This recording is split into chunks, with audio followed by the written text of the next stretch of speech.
और जो कांग्रेसी कुछ कार्यकर्ता है आपको एक दूसरे को कुछ छोटी मोटी ऐसी भी बातें कहते हैं, उनको ये कह दो लोकसभा का चुनाव इधर से निपटने दो। पहले भी आप कुछ गरजते थे, पहले भी आप इधर उधर की बातें करते थे, आपको जहां जाना चाहिए था वहां आप पहुंच गए।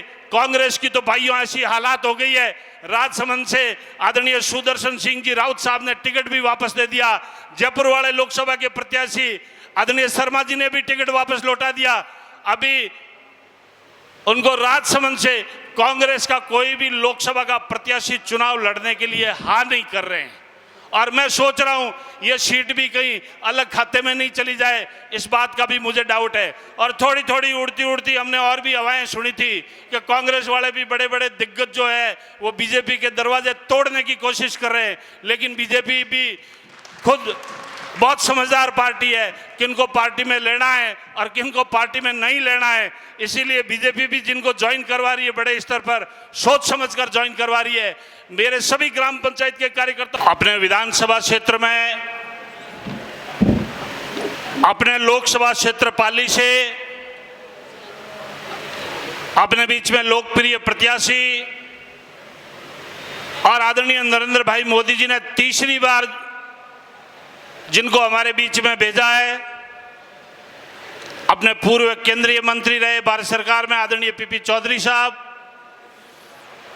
आपका ओसियां की धरती पर बहुत बहुत स्वागत और अभिनंदन है। ओसियां विधानसभा क्षेत्र के बूथ स्तरीय कार्यकर्ताओं के सम्मेलन में अपने राजस्थान सरकार के पूर्व कैबिनेट मंत्री और हमारे सबके संरक्षक और सबके वरिष्ठ आदरणीय शंभू सिंह जी खेतासर साहब पूर्व कैबिनेट मंत्री रहे हैं, अपने जोधपुर देहात दक्षिण के जिलाध्यक्ष और मेरे बड़े भाई आदरणीय जगराम जी, भाई भोपाल सिंह जी, भाई रामनिवास जी मंडा, आदरणीय प्रताप सिंह जी, अपने त्रिवेणी प्रधान इधर से बिटिया नीलम, इधर से डॉक्टर के.आर. डौकिया जी, भाई खेमाराम जी, भाई पूनम जी, अपने बावड़ी प्रधान इचपाल सिंह जी, अपने यहाँ लोकसभा क्षेत्र के संयोजक और पूर्व मंत्री और बहुत ही अनुभवी मंत्री। और मैं तो ये कहूँगा कि ये उस वक्त के जेलर है जब जो है जेलें नहीं होती थी। आदरणीय लक्ष्मी नारायण जी दवे साहब बहुत ही अनुभवी मंत्री है, इनसे खूब सारा ज्ञान भी हमें लेना है। और मेरे बड़े भाई के रूप में पूर्व विधायक और बहुत ही किसानों के जुझारू नेता आदरणीय नारायण जी बेड़ा साहब, और अभी अभी जिनको जो है कैबिनेट मंत्री के रूप में अपने राजस्थान सरकार में नियुक्ति मिली, मैं ये चाहूँगा आदरणीय शंभू सिंह जी से कि आदरणीय जसवंत सिंह जी का दुपट्टा पहनाकर इनका ओसिया में पहली बार सार्वजनिक कार्यक्रम में आए, इनका स्वागत किया जाए, इनका अभिनंदन किया जाए। आपको राजस्थान सरकार के अंदर कैबिनेट मंत्री बनाया गया है और आज ऐसा सार्वजनिक कार्यक्रम के बीच में हमारे बीच में आदरणीय जसवंत सिंह जी आए। आप पूर्व मंत्री भी रहे राजस्थान सरकार में, 2 बार भारत की संसद में आप इधर से मेंबर्स ऑफ पार्लियामेंट भी रहे। आदरणीय पप्पूराम जी डारा साहब, आपने भारतीय जनता पार्टी ज्वाइन की। आदरणीय भाई श्रवण जी, भाई सोवन जी, हमारे विस्तारक जी, इधर से ज्योति जी प्रधान, भाई मूल सिंह जी, आदरणीय मदन जी, भाई सत्यनारायण जी, भाई पूनम जी, श्यामा जी, किरण जी, गीता जी, ज्योति जी और पूर्व मंडल अध्यक्ष और सभी भारतीय जनता पार्टी के प्रदेश स्तरीय, जिला स्तरीय, मंडल स्तरीय सभी मोर्चों के और प्रकोष्ठों के पदाधिकारीगण, मैं आपसे इतना ही इसी बात का निवेदन करना चाहूँगा भाइयों, आपने 3 दिसंबर 2023 को जो नतीजा दिया है, मैं आपको विश्वास दिलाता हूं कि आपने बहुत ही ओसियां विधानसभा क्षेत्र के अंदर एक जबरदस्त लड़ाई लड़ी है और जबरदस्त लड़ाई लड़कर आपने 3000 वोटों के मतों के अंतर से आपने ओसियां विधानसभा क्षेत्र के प्रत्याशी को आपने जयपुर की विधानसभा में भेजा है। मैं आपको विश्वास दिलाता हूं कि ओसियां विधानसभा क्षेत्र के विकास में कोई किसी प्रकार की कमी नहीं आने देंगे। ये विधानसभा का चुनाव जैसे ही निपटा उसके बाद में तुरंत आपका लोकसभा का चुनाव आ गया, आचार संहिता आ गई। आचार संहिता लगते ही आपको पता है कोई भी कार्य नया सैंक्शन नहीं होगा। मैं आपको विश्वास दिलाता हूं प्रत्येक ग्राम पंचायत के कार्यकर्ताओं से कि आपकी कोई भी ग्राम पंचायत में जेजेवाई पीएचडी की कोई भी ट्यूबवेल है वो ट्यूबवेल भी होगी। कोई आपकी सड़क है तो सड़क का भी निर्माण होगा। कोई आपकी पीएचसी सीएचसी कोई भी आपका निर्माण कार्य है, कोई भी किसी भी प्रकार का कोई सभा भवन ये वो जो चाहिए आपको भैराराम सियोड़ इस मंच के माध्यम से और सब नेताओं के सामने इस बात का प्रॉमिस करता है, आपका एक भी काम नहीं रुकने देंगे।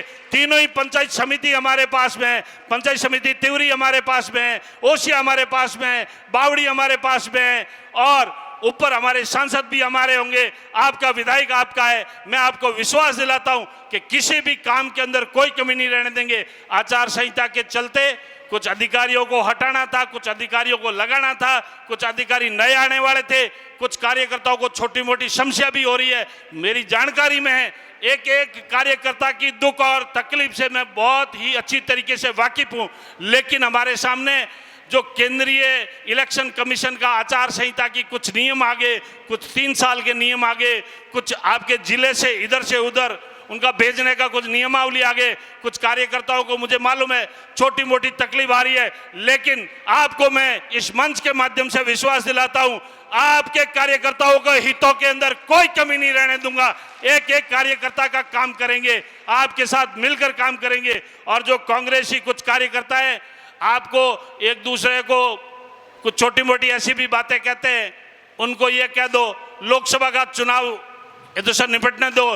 पहले भी आप कुछ गरजते थे, पहले भी आप इधर उधर की बातें करते थे, आपको जहां जाना चाहिए था वहां पहुंच गए। कांग्रेस की तो भाइयों ऐसी हालात हो गई है, राजसमंद से आदरणीय सुदर्शन सिंह जी राउत साहब ने टिकट भी वापस दे दिया। जयपुर वाले लोकसभा के प्रत्याशी आदरणीय शर्मा जी ने भी टिकट वापस लौटा दिया। अभी उनको राजसमंद से कांग्रेस का कोई भी लोकसभा का प्रत्याशी चुनाव लड़ने के लिए हाँ नहीं कर रहे हैं।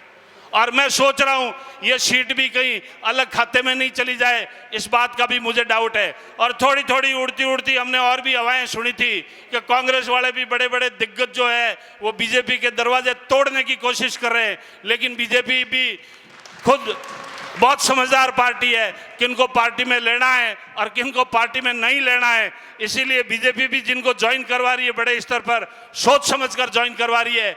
मेरे सभी ग्राम पंचायत के कार्यकर्ताओं से मेरा नम्र निवेदन है, इस वक्त आपके पास में मौका है।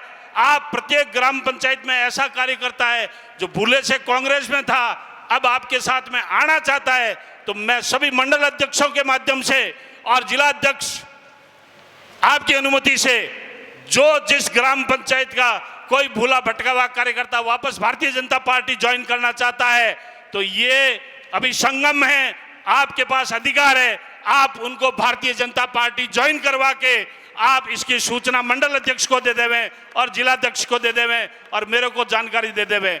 और इस वक्त यदि वो ज्वाइन नहीं करता है फिर बाद में आपके माध्यम से मेरे पास काम करवाने के लिए आएगा तो उस वक्त फिर तराजू ही रही गई। बस इतने ही शब्दों में मैं अपनी बात कह सकता हूं। मेरे भाइयों, ये ओसिया विधानसभा क्षेत्र का चुनाव नहीं है, ये इस देश के लिए, इस देश के नीति और नीयत के लिए, इस देश की दशा और दिशा के लिए चुनाव है। भाइयों, ये जो आप वोट देंगे ये वोट जो है भैराराम को नहीं लगेगा, ये वोट पीपी चौधरी को नहीं लगेगा, ये वोट सीधा नरेंद्र भाई मोदी जी के खाते में जाएगा। ये कमल के फूल का बटन जब आप दबाओगे तो नरेंद्र भाई मोदी जी के सीधे खाते में वोट जाएगा। और मैं विश्वास दिलाता हूं पीपी चौधरी साहब से भी कोई जो पिछले कार्यकाल के अंदर आप और हम ऐसा भागदौड़ में कोई छोटी मोटी कार्यकर्ताओं की कोई भी नाराजगी है, मैं पीपी साहब की गारंटी लेता हूं इस मंच के माध्यम से कि कोई भी पीपी चौधरी साहब का कोई काम होगा हम आपके बीच में रह के करवाएंगे। आपको किसी बात में जो है डरने की और घबराने की जरूरत नहीं है। आपका वकील है और बहुत मजबूत वकील है, आपको किसी भी चीज में कोई डाउट करने की जरूरत नहीं है। पीपी चौधरी साहब केंद्र में जाएंगे और मैं तो अपने आदरणीय पीपी चौधरी साहब को